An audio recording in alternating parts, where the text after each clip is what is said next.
You're listening to an archived Cabral Concept podcast. After listening to this show, check out the most up-to-date podcasts available at stephencabral.com/podcasts or search directly on iTunes.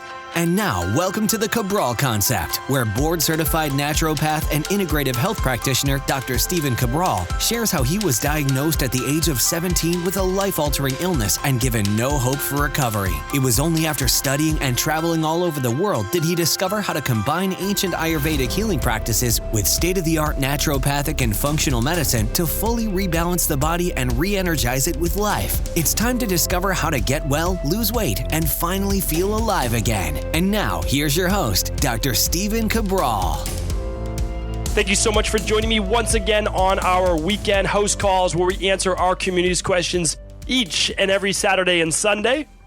Always a pleasure to be able to, really get back into the community, look at all the questions that have been coming in, and try to do my best to offer some advice at least where to get started, what you might be missing, and kind of how to put all the pieces of the puzzle back together. So always look forward to that, really excited. I know that we're, about 12 weeks or so behind right now. We're doing our best to catch back up.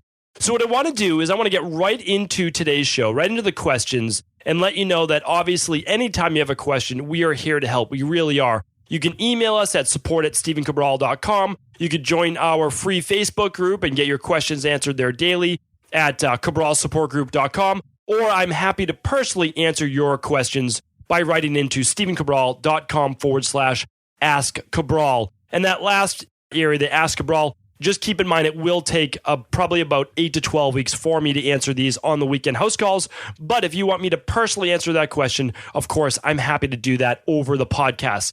So thank you so much again for tuning in. I really do appreciate it. I appreciate all of the reviews that people are leaving for the book, The Rain Barrel Effect. I read every single one. I'm deeply appreciative. If you've read the book and you haven't reviewed, I would love it so much if you were to review the book. And the same with the podcast. If you've enjoyed listening to the Cabral Concept podcast, you can literally just type in Cabral Concept on iTunes and just leave a 2-line review if you wanted to. I read every single one. Again, deeply appreciative. This is going to be my mission, my job for many, many years to come. And I love it. And I couldn't be more thankful for each and every one of your listens. So let's get right into the show and try to give some help today on this part 2 house call.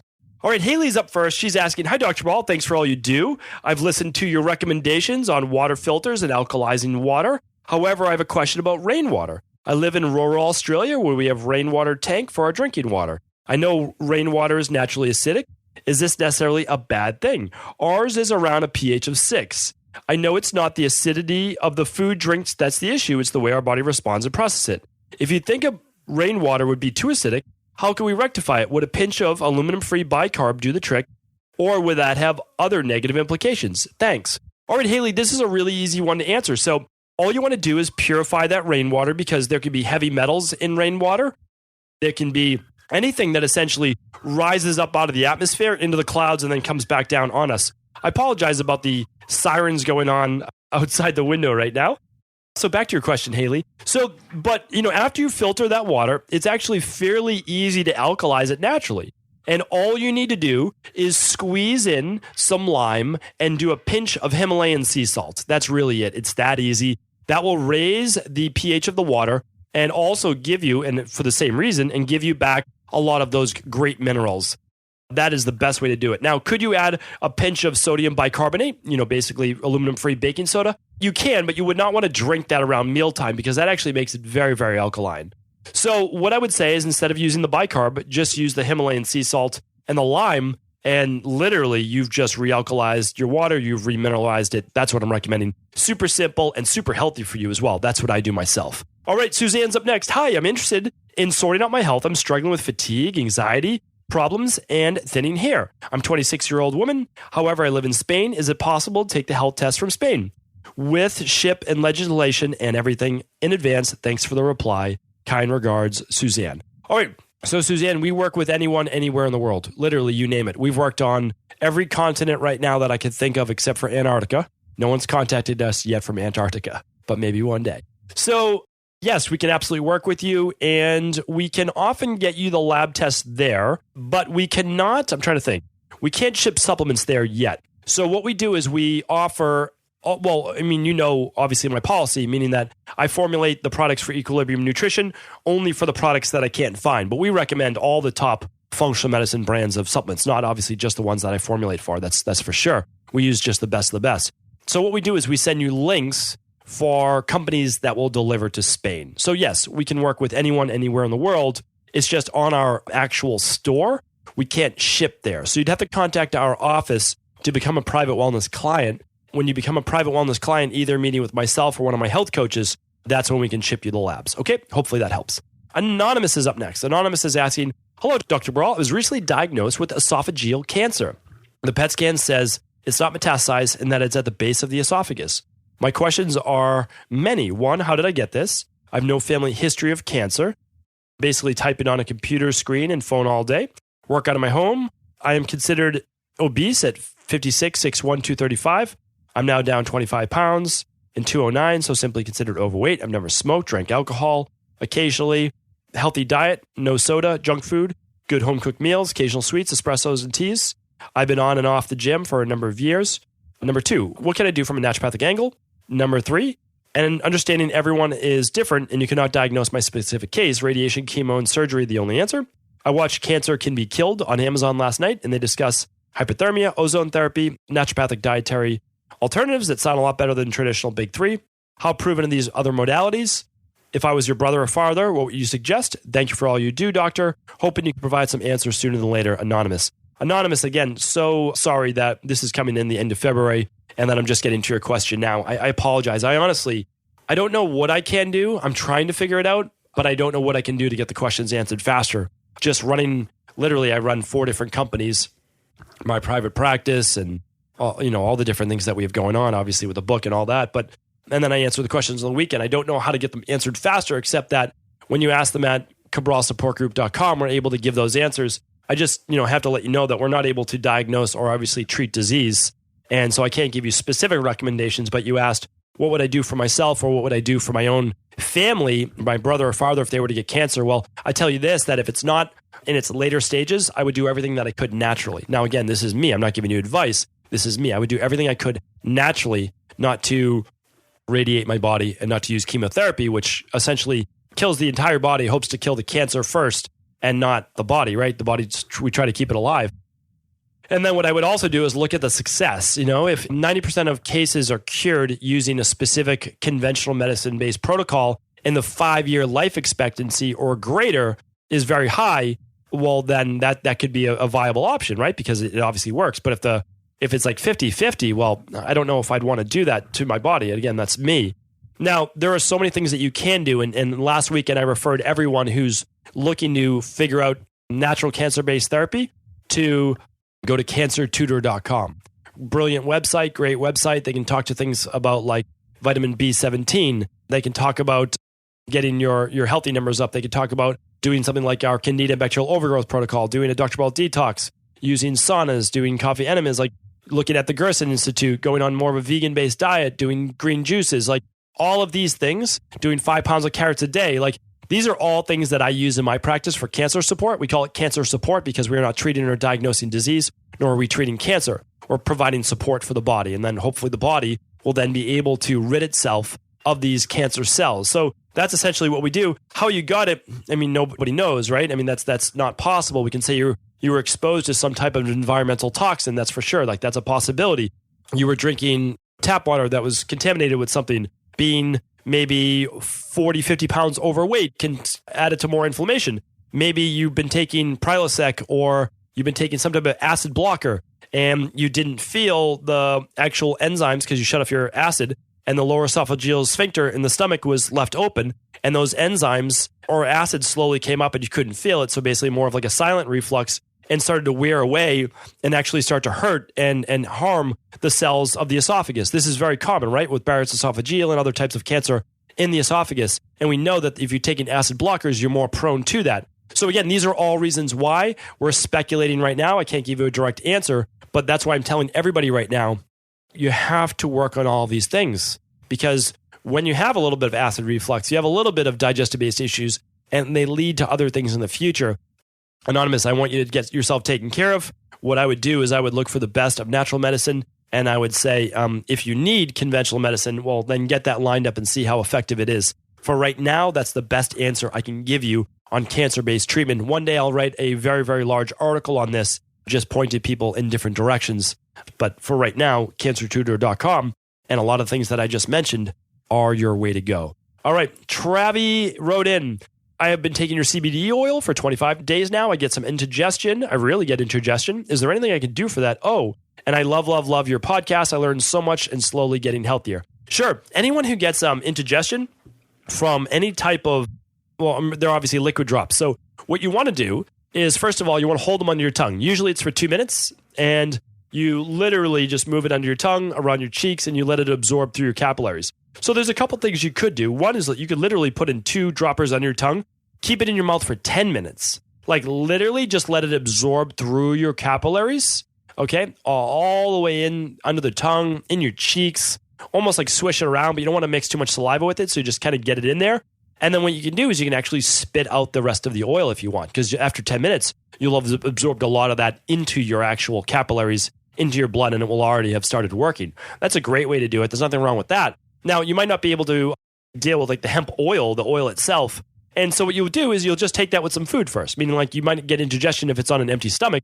So simply all you have to do is take it after dinner or take it midway through dinner, and that would be totally fine. The effects may take longer to get to you because it has to be mixed and absorbed with your food, but still keep it under that tongue. Everybody who's using the CBD oil, we're getting insanely phenomenal results with it, especially our new version 3, which everyone's getting. Obviously, if you order our CBD oil, you get in the version 3. It has even more full spectrum benefits, still 25 milligrams of cannabinoids. And most people use 1 to 2 droppers. Keep it under your tongue for 2 minutes minimum. Let it absorb right through those capillaries, put it in the cheeks, and then you swallow it. Okay? So, Travi, that will help. Jeanette's up next. Hi, Dr. Cabral. My friend's son is a little over a year old and has been suffering on and off from seizures. He has not had any vaccinations, and she's ruled that out. But the doctor cannot seem to figure out why he continues to have seizures. Do you have any idea as to what could cause this and what she can do about it? Thank you so much for your help. All right, so for seizures in young children or anyone in general, always looking at inflammation of the nervous system and brain. So what I want to do is I want to run an omega-3 test right away. I want to see what those omega-6 to omega-3 levels are. And I also want to run what's called a hair tissue mineral analysis. All right, so those are my first 2, omega-3, hair tissue mineral analysis. On a hair tissue mineral analysis, I want to look for heavy metals. Heavy metals can cause seizures. Any type of toxicity can cause seizures. We have something called the toxicity test, which is an overlooked lab test. It's great. It's a urine-based test that anybody can take, children as well. And it shows environmental toxins as well, such as pesticides. All of these things can cause seizures. So here's what we want to do. We want to look at other heavy metals, such as copper, aluminum, mercury, cadmium, arsenic. What could be causing the seizure? Now, maybe the doctor will run a blood-based test. That's fine. You can do that as well. But mercury would cause seizures, like any of these things would. And it doesn't have to come from vaccinations. It could come from tap water exposure. It could come from environmental exposure. It could come from lead if there's lead paint in the house. Like, we need to look at what might be causing the nervous system inflammation and the brain inflammation to cause seizures. And we know that blood sugar dysregulation, but I'm sure they've looked at type 2 diabetes, but obviously at a young age, we're looking at type 1. And I would certainly look at gut-based disorders. So I would look at a stool test and organic acids test. I know that I'm giving you 4 out of my big 5 lab tests, or the stool test being 1 more. Food sensitivities, but I don't think that's going to cause seizures unless I just don't think a food sensitivity test is going to cause a seizure, meaning like foods that you're eating. It's possible. So, but that wouldn't be from an IgG response. That would be definitely from an IgE response. And the reason I'm mentioning a stool test is because some type of bacteria or potential parasite, although rare, could be in the entire body. So there's that. A lot of people might look for Lyme. I wouldn't look for Lyme in seizures. I don't know that would be a potential cause. Again, I'm looking at nervous system-based inflammatory pathogenic issues in the body. And so I'm looking at the heavy metals. I'm looking at toxins. Yes, it could be potentially some type of bacteria in the body as well. And so you could run a stool test for that. Hopefully that's going to get you started. I'm leaning towards one of those. I really am. And I hope that you find out that reason why. But of course, just start giving the child some omega-3 if you think that that's a good way to start, and start, really working on the child, cleaning out the body, detoxify the body. I know he's only a year old, so there's not a lot you can do in terms of detoxification, which is why you need to figure out what really the issue is before you go after it, because you need a real answer before you start to do things with a 1 or 2 year old child. Okay? Chrissy's up next. Chrissy's asking, hi, Dr. Cabral. I'm a new follower of your podcast, and as a podcast fiend, I have many episodes to get through still. I was wondering if you have any recommendations for my current health condition. I've been dealing with gut issues ever since having an infection and taking Cipro while living in Guatemala a few years ago. After returning to Canada, I was diagnosed with leaky gut, Hashimoto's, and have been treated for Candida, Klebsiella, SIBO, and various other overgrowths. After my last visit with my ND, we agreed it was time for another SIBO treatment, this time making sure to emphasize prokinetics. The issue I have is that every time I start to treat SIBO, I get such severe adrenal dysfunction. I wake up during the night and cannot fall back to sleep for hours. I'm incredibly fatigued and weak throughout the day, as well as having a reduced tolerance for stress. I wonder if this is because the treatment also reduces good bacteria and thus essential nutrients and minerals, or is it due to the sudden increased ability to produce my own thyroid hormone, and now my medication is too high? My ND does not want to test my thyroid levels every week as she thinks they will be all over the place anyways throughout the treatment. Have you ever worked with someone with these symptoms? I appreciate your feedback. All right, Chrissy, we work with people like yourself all the time. Like literally, it is a blessing. I don't want to say a blessing to Christ. It's always a blessing. But we work with people with the most, the hardest to, again, treat is in air quotes, but we work with those mystery-based illnesses and we look at what's going on. And, if someone's getting SIBO multiple times, what happened was, let's say you ran the organic acids test and you ran the 3-day stool test. You found everything and you wiped it out, you retested and they were gone. Okay, if it comes back, it's because the environment in your gut wasn't replenished. So you didn't use what we call the CBO finisher, right? That's our Hayley and Seal protocol, which is the daily probiotic support, and it's also the healthy gut support. You do that for 12 weeks. So you're sealing up your gut wall, you're replacing the good bacteria, you're starting to add back in more of the healthy foods that aren't on our sensitive gut guide. Okay, so there's that. But then also, one thing you want to look at is there's a second reason why some people relapse into SIBO, small intestinal bacterial overgrowth.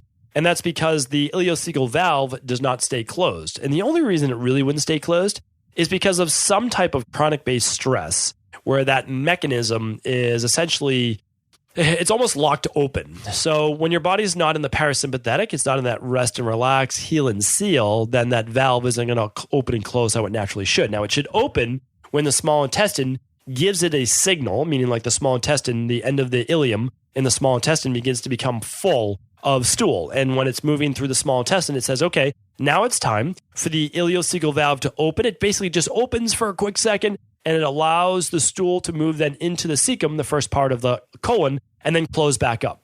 Same exact way the gastric valve in the stomach opens for a second. It allows about 1 ml of chyme, basically broken down food substance in your stomach, to then move into the duodenum, the first part of the small intestine. So it just does that a little bit at a time, and then it goes closed again. Well, what happens though, in people who are very, very stressed, that muscle does not stay closed, it stays open. That's an issue, obviously. So you can do something called an ileocecal valve massage, and I would look that up because that's easy to look up on YouTube and see how to do that massage. And then you can work with your ND, of course. Our Candida and bacterial overgrowth protocol is 12 weeks. It works. It works phenomenally well. We lab test before and after for some people who want to do it. Only about 1 out of 10 or 2 out of 10 people decide to do the after test because they're already feeling well. They feel so much better. They don't have any more symptoms. So they don't want to spend the money to retest. We're okay with that. We're totally fine because we're never asking people to spend more money than they feel comfortable with. It's always their choice.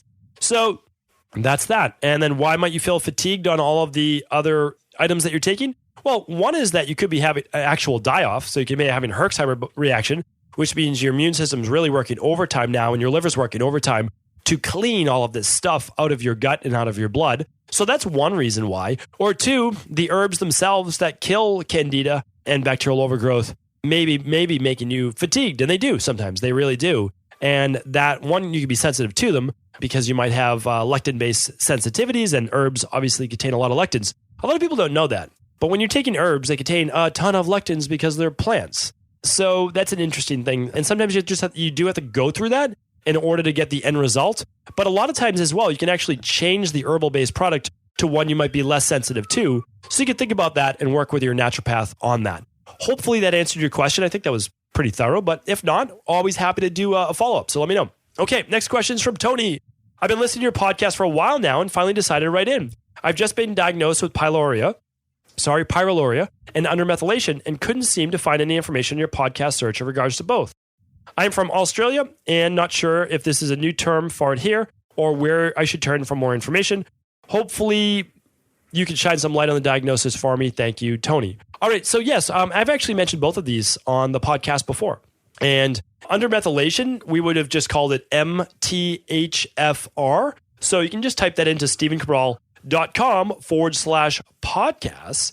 And pyroluria, I always don't know if I'm pronouncing that correctly or not, but I used to run the test all the time in my practice. I ran it on myself. I was high for it. So it's usually called cryptopyrroles or cryptopyrrole quantitative urine test.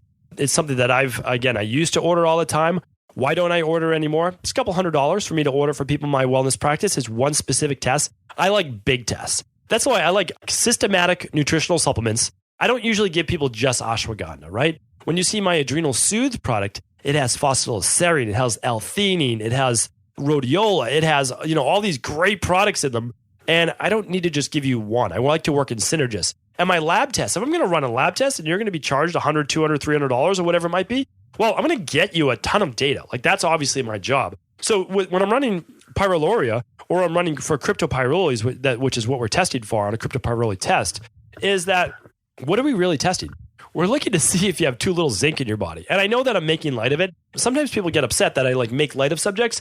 I'm not making light of it, but I am at the same time, meaning that I want you to know that whatever you're dealing with right now, you have to start to look at it in a little bit of a lighthearted manner. You can fix anything. You really can. I honestly believe you can get over this. And it's like I talked about last Monday on the podcast. Hopefully you tuned in this previous Monday on the podcast. And the reason is that on the podcast, I talked about it. You have to stop associating so much with your dis-ease.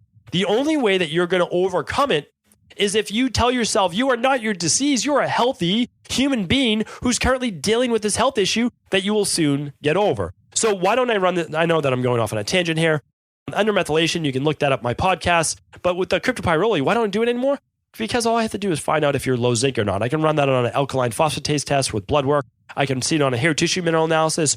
Or if we think you're low on zinc, because we think you're more catabolic, we're simply going to give you an extra 15 milligrams up to 30 milligrams of zinc per day for 2 months to drive down those cryptopyrrole numbers. So again, I do this in clinical practice, and that's why that I know it works. So that's your answer. And again, I've gone through this myself. I was always super low in zinc. I had to take zinc for quite some time, and I still take it to this day. I actually take it all winter long. It's helped me tremendously with my immune system. I take it all through the winter, and I take it all through the spring. And it is literally one of my go-to products.